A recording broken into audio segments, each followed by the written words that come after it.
I am Kirat Kumar Mishra and welcome to my K study channel. तो दोस्तों, आज हम चैप्टर 7 निर्देशांक ज्यामिति का लेक्चर नंबर मेरा 2 है। इसके पहले मैंने एक वीडियो डाल दिया है निर्देशांक ज्यामिति से, तो उसको अगर अब तक अभी आपने नहीं देखा है तो उसको जाकर आप देख लीजिए। और अभी तक अगर आप मेरे चैनल पर नए आए हों तो मेरे चैनल को सब्सक्राइब कीजिए, जिससे आप तक मेरे वीडियो सबसे पहले पहुँचते रहे। तो दोस्तों, आज मेरा लेक्चर नंबर 2 है निर्देशांक ज्यामिति का। क्लास 10th का मैथ है, निर्देशांक ज्यामिति का लेक्चर नंबर 2 है। तो इसमें हम आज विभाजन सूत्र के बारे में बात करेंगे। विभाजन सूत्र क्या होता है, इसके पहले हमने दो बिंदुओं के बीच की दूरी निकालने के बारे में चर्चा की थी। तो आज मेरा लेक्चर नंबर 2 है, चैप्टर 7 निर्देशांक ज्यामिति विभाजन सूत्र के बारे में हम आज चर्चा करेंगे। तो देखिए दोस्तों, विभाजन सूत्र क्या होता है कि हमारे पास कोई रेखा दी गई होती है, उसके बीच में हमारे पास उसको अनुपात के रूप में विभाजित कर दिया जाता है। उसके बीच की हमें दूरी ज्ञात करने के लिए कहा जाता है। उसको ज्ञात करने के लिए हम विभाजन सूत्र का प्रयोग करते हैं। तो इसके लिए हमारे पास विभाजन सूत्र का सूत्र होता है, हमारे पास जो अनुपात में विभाजित किया गया हो रेखाखंड। तो माना कि किन्हीं दो बिंदु हमारे पास ए दिया गया है, माना यहाँ पर लिख लूँ, माना ए बिंदु हमारे पास दिया गया है x, y, x1, y1, और हमारे पास और बी बिंदु दिया गया है, बी बिंदु है x2, y2। ये बिंदु हमारे पास दिया गया है। तो मान लीजिए उस पर कोई बिंदु जो है, मान लीजिए कोई P बिंदु है x, y, वो उस रेखाखंड को हमें यम अनुपात यम1 अनुपात यम2 के अनुपात में विभाजित कर रहा है। जैसे हमारे पास यहाँ पर कोई रेखाखंड मैं आप लोगों को खींच कर बता दूँ। जैसे समझिए यहाँ पर कि ये रेखाखंड हमारे पास है, ऐसे हम रेखाखंड खींच लेंगे आपको समझाने के लिए। ये हमारे पास अगर रेखाखंड कोई हो जाएगा, ये हमारे पास रेखाखंड है, मान लीजिए ये हमारे पास एक रेखाखंड है, ये रेखाखंड है। तो ये रेखाखंड हम खींच लेंगे। तो यहाँ पर हम कुछ पॉइंट लिख दें यहाँ पर। तो ये समझिए यहाँ पर 1, 2 और ये 3 पॉइंट। इसका हम नाम को लिख दें RSTOX। इसका हम नाम रख दें A, इस बिंदु का नाम A, इस बिंदु का नाम यहाँ पर जाकर इस बिंदु का नाम हो जाएगा Q, और यहाँ पर इस बिंदु का नाम हो जाएगा P, और यहाँ पर इस बिंदु का नाम हो जाएगा B। तो समझिए हमारे पास R पर कोई बिंदु दिया गया है, R पर हमारे पास कोई रेखा है। यहाँ से हम A से इसको हम ऐसे पहले खींच देंगे एक रेखा। ये जो रेखा हमारे पास स्केल नहीं है, इसलिए थोड़ी रेखा टेढ़ी भी हो सकती है, लेकिन इसको अब आपको समझाने के लिए ऐसे खींच दिया मैंने। समझिए कोई एक रेखा है ये जो x1, y1, यहाँ पर एक बिंदु निर्धारित किया गया है, बिंदु ए पर x1, y1, और ये जो रेखा गई है उसको यम1 अनुपात यम2 के अनुपात में विभाजित किया गया है।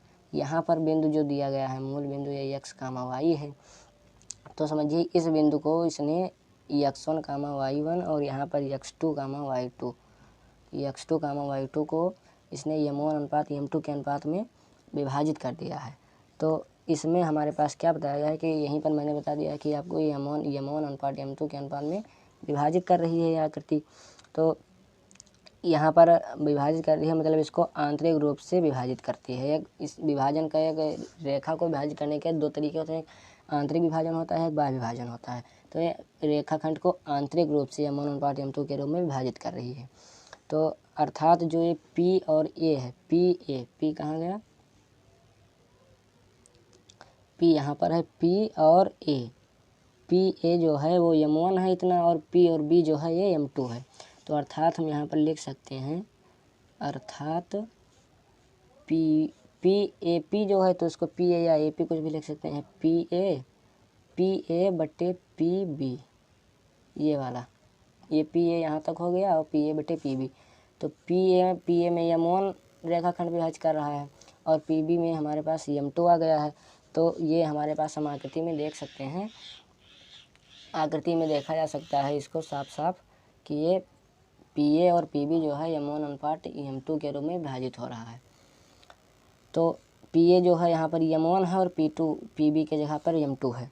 ए विभाजित हो रहा है तो यक्स अक्ष पर जो ए आर है हमारे पास, यक्स अक्ष पर ए आर जो है वो पी एस और बी टी के लंबवत है, मतलब इसके समांतर लंब खींचा गया है, जो यक्स अक्ष के समांतर है खींचा गया है।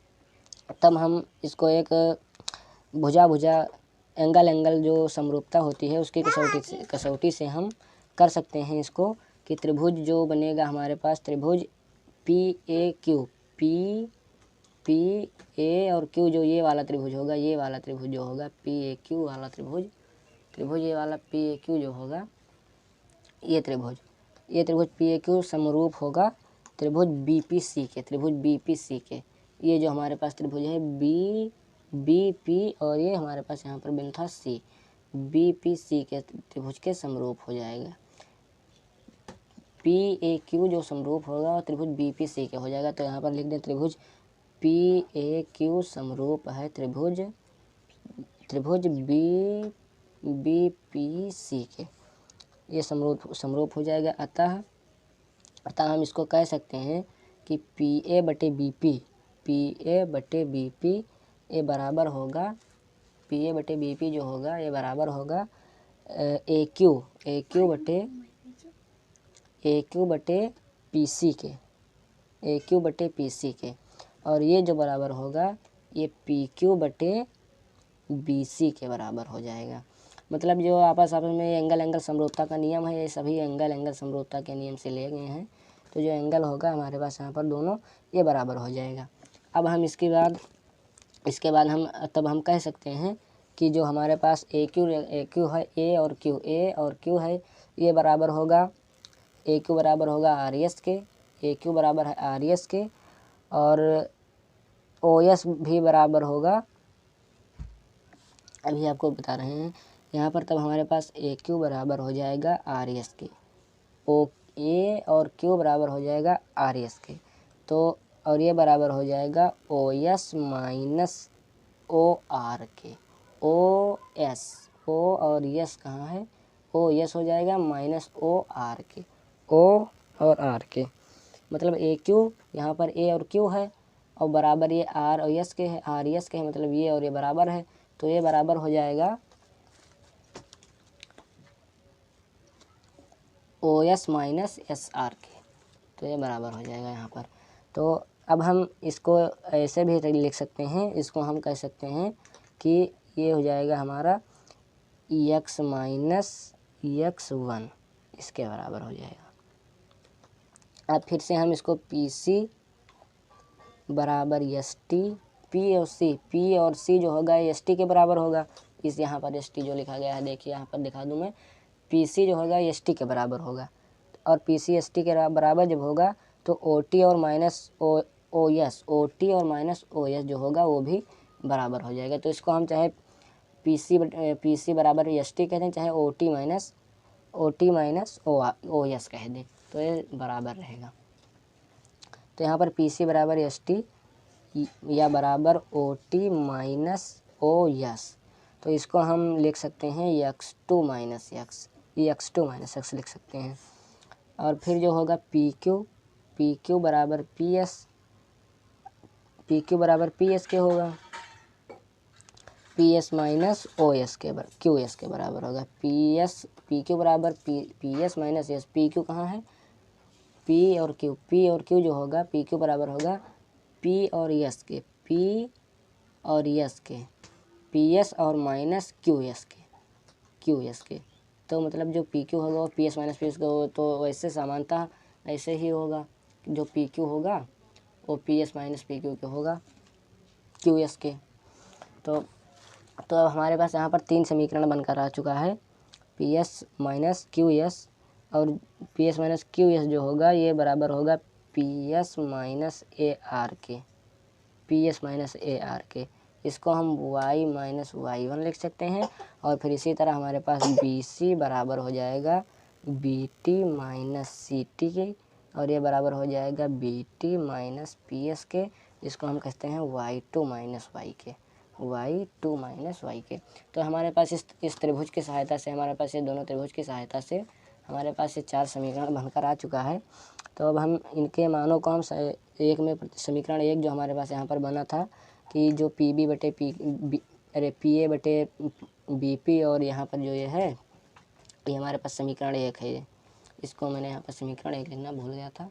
तो ये समीकरण 1 है। अब इन सभी का मान हम समीकरण 1 में प्रतिस्थापित करेंगे तो हमारे पास देखिए सूत्र कैसे प्राप्त होता है।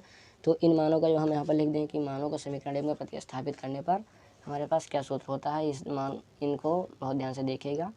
तो हम समीकरण 1 में इसे प्रतिस्थापित करने जा रहे हैं।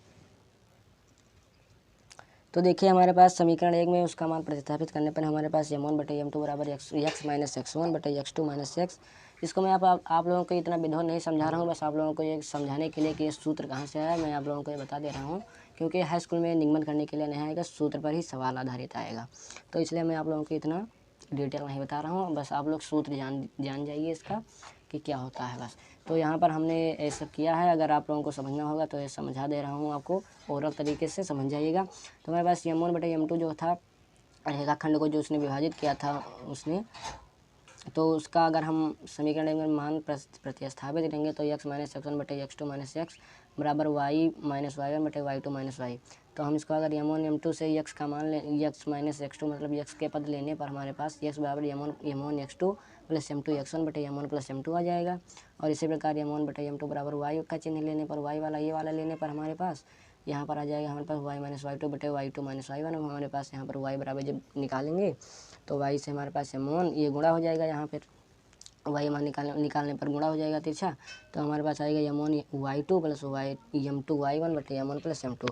तो हमारे पास इस तरह से यहाँ से दो सूत्र प्राप्त होते हैं। अब हम इनको एक सूत्र में व्यक्त कर सकते हैं कि जब हम इनको इकट्ठा करेंगे एक सूत्र में तो हमारे पास विभाजन सूत्र सेक्शन फार्मूला बन जाएगा। तो जब हम इनको एक रूप में विभाजित करेंगे तो x कामा y बराबर हमारे पास इसका सूत्र आ जाएगा m1 x2 plus m2 x1 बटे m1 प्लस m2 कामा m1 y2 plus m2 y1 बटे m1 प्लस m2। ये हमारे पास आ जाएगा, यहाँ पर सूत्र हमारे पास सूत्र आ जाएगा। तो मैं आप लोगों को इधर फिर से लिख दे रहा हूँ, उधर हमारे पास स्पेस नहीं बचा था कापी में। तो यहाँ पर हम लिख सकते हैं m1 x2 plus m2 x1 बटे m1 प्लस m2 कामा m1 y2 plus m2 y1 बटे m1 प्लस m2। तो यहाँ से सूत्र हमारे पास विभाजन सूत्र निकल कर आ चुका है। विभाजन सूत्र, विभाजन फार्मूला, आप लोग सिर्फ इसी को याद कर लीजिएगा। हम इसी पर आधारित हमारे पास सवाल लगेगा। विभाजन सूत्र जो है इसी पर हमारे पास सवाल लग जाएगा। इसको क्या है कि x का टर्म इधर लिख लिया गया है, फिर कामा y का टर्म इधर लिख लिया गया है, और m1 m2 तो दोनों में सेम ही है। और यहाँ से अब हम आपको याद करने का तरीका बता रहे हैं। जैसे देखिए m1 और m2 तो सेम ही रहेगा, जो रेखाखंड जिस अनुपात में विभाजित किया जाएगा, तो जिस अनुपात में विभाजित किया जाएगा, तो जिसे मान लीजिए कि x अनुपात y का अनुपात में विभाजित किया गया है, तो यहाँ पर हमारे पास m1 हो जाएगा x और y हो जाएगा m2। तो यहाँ पर इसी तरह ही m1 m2 लिखा गया है। तो हम इसके रूप में विभाजित कर सकते हैं। तो यहाँ पर हम लिख सकते हैं m1 x2 plus m2 x1 बटे m1 प्लस m2। मतलब x का टर्म इधर है और फिर y का term m1 plus y2 plus m2 y1 बटे m1 प्लस m2 इस तरह है। इसी तरह हम इसको याद कर सकते हैं। बहुत सिंपल फार्मूला है, इसमें कोई ज़्यादा दिक्कत की बात नहीं है, याद कर सकते हैं आप लोग इसको बहुत आसानी विधि से। तो ये था हमारे पास विभाजन फार्मूला, इसका आप स्क्रीनशॉट लेकर रख सकते हैं, जिससे आप लोग कभी कंफ्यूज हो तो उसको देख सकें। तो इसी पर आधारित मैं आप लोगों को एक क्वेश्चन बता रहा हूँ, और इसी पर आधारित क्वेश्चन आएगा आप लोगों के एग्ज़ाम में, 10th के एग्ज़ाम में इसी पर आधारित क्वेश्चन आ सकता है। और इसकी एक विशेष स्थिति और होती है, तो इसको मैं आप लोगों को बता दे रहा हूँ। उसे भी सिर्फ फार्मूला बता रहा हूँ, निगमन नहीं कराऊंगा क्योंकि उसमें बहुत ज़्यादा टाइम लग जाएगा, इसलिए मैं आप लोगों को सिर्फ फार्मूला बता दे रहा हूँ, उसको याद कर लीजिएगा। सिर्फ फार्मूला पर आधारित क्वेश्चन लगाना ही आता है, निगमन करना हाई स्कूल में नहीं आएगा। ये देखिए, इसमें एक विशिष्ट स्थिति होती है कि यदि हमारे पास कोई एक रेखाखंड का मध्य बिंदु दिया गया हो, उसे 1:1 के अनुपात में विभाजित करता है। वो बिंदु जो दिया गया हो 1:1 के अनुपात में विभाजित करता है। अतः बिंदु जो ए x1 कामा y1 और b x2 कामा y2 को जोड़ने वाला जो रेखाखंड होगा उसके मध्य बिंदु के निर्देशांक तब क्या होंगे। तो ये हमारे पास 1:1 के अनुपात में दिया गया है, तो इसको हम m1 अनुपात m2 अनुपात लिख सकते हैं। m1 अनुपात m2 ये अनुपात लिख सकते हैं। और x1 कामा y1 x2 कामा y2 दिया गया है, मतलब है ये वही सेम बिंदु, लेकिन एक ये हमारे विशिष्ट स्थिति दे दी जाती है जब हमारे पास सिर्फ 1:1 के अनुपात में ही दिया गया हो। तो उसके लिए हम क्या करेंगे, मान लीजिए m1 m2 ही है दिया गया है, ये 1:1 जो है ये m1 m2 ही दिया गया है, तो हम उसे m1 प्लस x2 बटे m1 plus m2 plus x1 बटे m1 प्लस m2 और उसी की सहायता से हम इसको भी लिख सकते हैं। लेकिन इसके लिए भी एक विशिष्ट है रूल, उसको हम इसे फॉलो कर लेंगे और क्या उसी की सहायता से हम इसको लिख देंगे। तब जब हम इसे अगर हम उसी की सहायता से लिखेंगे तो हमारे पास आ जाएगा m1 के स्थान पर आ जाएगा 1 और x1 प्लस 1 इंटू x2 बटे 1 plus 1 comma 1y plus 1y2 is equal to 1 plus 1। तो ये जो होगा ये बराबर हो जाएगा। फिर इसको हल करने पर हमारे पास आ जाएगा, ये एक में गुणा करने पर हमारे पास इसका मान में कोई परिवर्तन नहीं होगा, तो x1 प्लस x2 बटे 2 आ जाएगा कामा y1 प्लस y2 बटे 2 आ जाएगा। तो ये हो जाएगा हमारे पास विभाजन सूत्र पर आधारित ये एक और विशिष्ट स्थिति थी, विभाजन सूत्र पर आधारित एक विशिष्ट स्थिति थी ये जो हमारे पास निकल कर आ गई है। तो इसको हम x1 प्लस x2 बटे 2 और y1 प्लस y2 बटे 2 के रूप में अगर हमारे पास अनुपात जो दिया होगा 1:1 के रूप में किसी रेखाखंड को अगर कोई बिंदु विभाजित करता है तो हम इसको इस प्रकार लिख सकते हैं। तो ये भी एक हमारे पास इंपॉर्टेंट फार्मूला निकल कर आ चुका है कि x1 प्लस x2 बटे 2 y1 प्लस y2 बटे 2। अब हम एक सूत्र की सहायता से, एक उदाहरण की सहायता से हम इसको आप लोगों को समझाने की कोशिश कर रहा हूँ। देखिएगा, एक सूत्र की सहायता से मान लीजिए हमारे पास एक क्वेश्चन दिया गया है कि ये बिंदु जो है, एग्जाम्पल लिख लूँ, बिंदु जो है कोई बिंदु हमारे पास है, बिंदु मान लीजिए है कोई बिंदु है, बिंदु में हमारे पास दिया गया है निर्देशांक -4 कामा 6। जो निर्देशांक है वो बिंदु हमारे पास कोई बिंदु ए है जो -6 कामा 10 एंड बिंदु बी है जो वो 3 कामा -8 को जोड़ने वाले रेखाखंड को किस अनुपात में विभाजित करेगा। हमारे पास यहाँ पर अनुपात ही पूछ लिया गया है कि ये जो हमारे पास बिंदु दिया गया है इसको किस अनुपात में विभाजित करेगा। मतलब किस अनुपात, मतलब हमारे पास यहाँ पर m1 और m2 का मान पूछ रहा है, किस अनुपात में विभाजित करेगा, किस अनुपात में विभाजित करेगा। तो हम इसको बहुत आसानी सिंपल तरीके से हम उसी सूत्र द्वारा हम इसको हल कर सकते हैं। यहाँ पर इसको हल करने के लिए अब हम मान लेंगे कि -6 कामा जो 4 है रेखाखंड को आंतरिक रूप से m1 बटे m2 के रूप में विभाजित करता है। तो यहाँ पर लिख लेंगे -4 कामा 6 जो है रेखाखंड, वो कोई रेखाखंड ए भी होगा, उसको m1 अनुपात m2 के रूप में विभाजित करता है। तब हम विभाजन सूत्र के प्रयोग से हमें प्राप्त हो जाएगा कि ये बिंदु दिया गया है, तो ये समझिए कि x कामा y दिया गया है हमारे पास, x कामा y जो दिया गया है, और इसको हम x1 मान लेंगे, x1 इसको y1 इसको x2 और इसको y2 मान लेंगे यहाँ पर। तो हमारे पास x कामा y वो हमारे पास जो सूत्र होता था यहाँ पर हम लिख देंगे m1 x2 plus m2 x1 बटे m1 प्लस m2, यही सूत्र तो होता था, यही सूत्र मैंने आप लोगों को बताया है। कामा m1 y2 plus m2 y1 बटे m1 प्लस m2, ये आ जाएगा हमारे पास सूत्र से। तो हमें हमारे पास x कामा y दिया गया है -4 कामा 6, इसका निर्देशांक दिया गया है -4 कामा 6।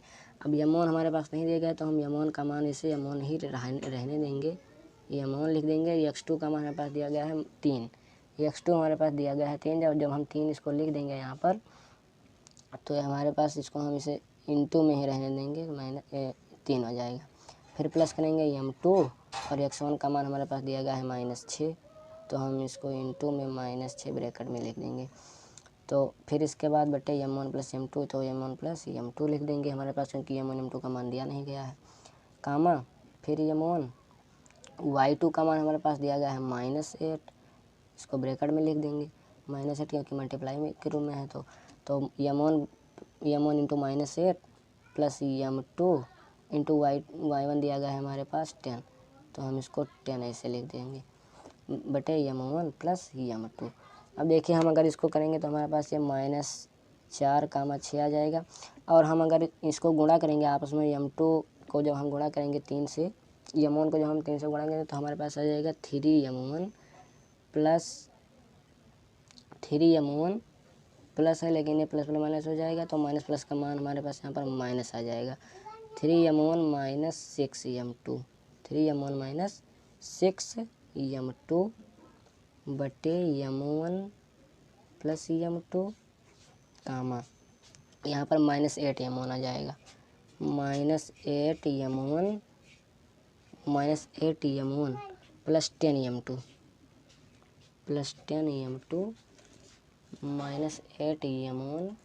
प्लस 10m2 बटे m1 प्लस m2। तो ये हमारे पास इसका मान आ जाएगा m1 प्लस m2। अब याद कीजिए कि हमारे पास x कामा y जो होता है वो a कामा b हो अगर, तो x बराबर है और y बराबर b होता है। तो हम अगर यहाँ पर लिख लेंगे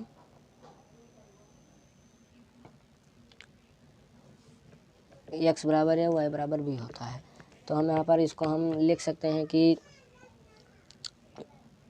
अतः, हम आपको नेक्स्ट पेज में बता रहे हैं क्योंकि हमारे पास इस पेज नहीं बता है। देखिए हम यहाँ पर वहाँ पर x कामा y जो था, x कामा y जो था हमारे पास, x कामा y वो हमारे पास -4, 6 के रूप में वो बिंदु दिया गया था। तो हमारे पास यहाँ पर ये जो यम1 plus x2 plus m2 plus x1 बटे y प्लस y2 है, तो उसको हम x के टर्म में लिख लेंगे और y के टर्म में जो हमारे पास 6 दिया गया उसके टर्म में हम यम1 plus y2 plus m2 plus y1 बटे m1 प्लस m2 का मान लिख लेंगे। तो हमारे पास y1 का मान ये y का टर्म का था और ये x का टर्म का था, तो हम यहाँ पर ऐसे लिख लेंगे। तो x के टर्म में हमारे पास यहाँ पर -4 था, तो हम यहाँ पर अब इसके सहायता से हम निकाल सकते हैं इसका मान। तो जब हम -4 बराबर 3m1 -6m2 बटे m1 प्लस m2 करेंगे तो हमारे पास आ जाएगा, इसको जब गुणा करेंगे तो -4m1 और माइनस प्लस का मल्टीप्लाई करेंगे तो हमारे पास आ जाएगा -4m2 -4m1 बराबर इसके पास हमारे पास 3m1 -6m2 ये माना जाएगा। अर्थात जब हम इसको घटाएंगे तो हमारे पास आ जाएगा 7m1, मतलब m1 हम आपको समझा दें, नहीं तो अगर आप समझ नहीं पाएंगे तो m1 और यहाँ पर 3m1 लिखा है तो m1 का मान को इधर इस तरफ प्रतिस्थापित कर लेंगे और m2 इस तरफ प्रतिस्थापित हो जाएगा। तो m1 अगर प्लस में 3m1 है यहाँ पर तो प्रतिस्थापित होकर माइनस में 3m1 आ जाएगा। 3m1 बराबर यहाँ पर माइनस में 6m2 है और ये माइनस में 4m2 है, तो यहाँ इधर पर आएगा प्लस में 4m2 आ जाएगा। फिर इसके बाद हम इसको जब घटाएंगे तो जोड़ेंगे तो हमारे पास माइनस प्लस हो जाएगा, तो माइनस प्लस मतलब जुड़ जाएगा लेकिन चिन्ह माइनस का ही रहेगा। तो यहाँ पर हमारे पास आ जाएगा -7m1 इज इक्वल टू, हमारे पास -6m2 है प्लस मतलब एक घट जाएगा तो हमारे पास आ जाएगा -2m2 बचेगा। 6 में से 4 जाएगा तो हमारे पास बचेगा 2m2। अब ये माइनस माइनस चिन्ह कट जाएगा, हमारे पास बच जाएगा 7m1 is equal to 2m2। अब हम यहाँ से यम अनुपात m2 का लिख सकते हैं, यहाँ पर हमारे पास 2:7, यम1 अनुपात m2 इज इक्वल टू 2:7। ये हमारे पास इनका निर्देशांक निकल कर आ गया है, यम1 अनुपात m2 इज इक्वल टू 2:7। इसको आप लोगों को यहाँ से अगर आपको नहीं समझ में आया तो मैं आप लोगों को बता देती। देखिए यहाँ पर m1 7m1 is equal to 2m2 लिखा गया है, तो हम m1 m2 इधर प्रतिस्थापित कर लेंगे और y2 इधर प्रतिस्थापित कर लेंगे। तो हमारे पास अगर हमारे पास यहाँ पर आ जाएगा 7 जब इधर 7/2 आएगा तो हम यहाँ पर m2 बटे m1 करेंगे। तो अगर m1 को उस तरफ स्थापित करना है तो m2 करना है तो हमारे पास 2/7 इज इक्वल टू m1 बटे m2 आ जाएगा। तो इसी को हम अनुपात के रूप में भी लिख सकते हैं, m1 अनुपात m2 इज इक्वल टू 2:7। ऐसे भी आप लोग समझ जाइएगा। तो यहाँ से मैंने डायरेक्ट कर दिया था, तो हो सकता है आप लोगों को यहाँ ना समझ में आया हो, लेकिन यहाँ पर समझ में ज़रूर आया होगा। तो ये था हमारे पास आज का टॉपिक, विभाजन सूत्र पर आधारित। तो उम्मीद करता हूँ दोस्तों ये आपको समझ में आया होगा। अगर आपको समझ में आया हो तो प्लीज़ वीडियो को लाइक कीजिए, ज़्यादा से ज़्यादा शेयर कीजिए, और अगर हमारे चैनल पर अगर आप नए अभी आए हों तो चैनल को सब्सक्राइब जरूर कर लीजिए, जिससे आपको मेरा वीडियो सबसे पहले पहुंचता रहे। तो वीडियो देखने के लिए धन्यवाद। Thank you for watching.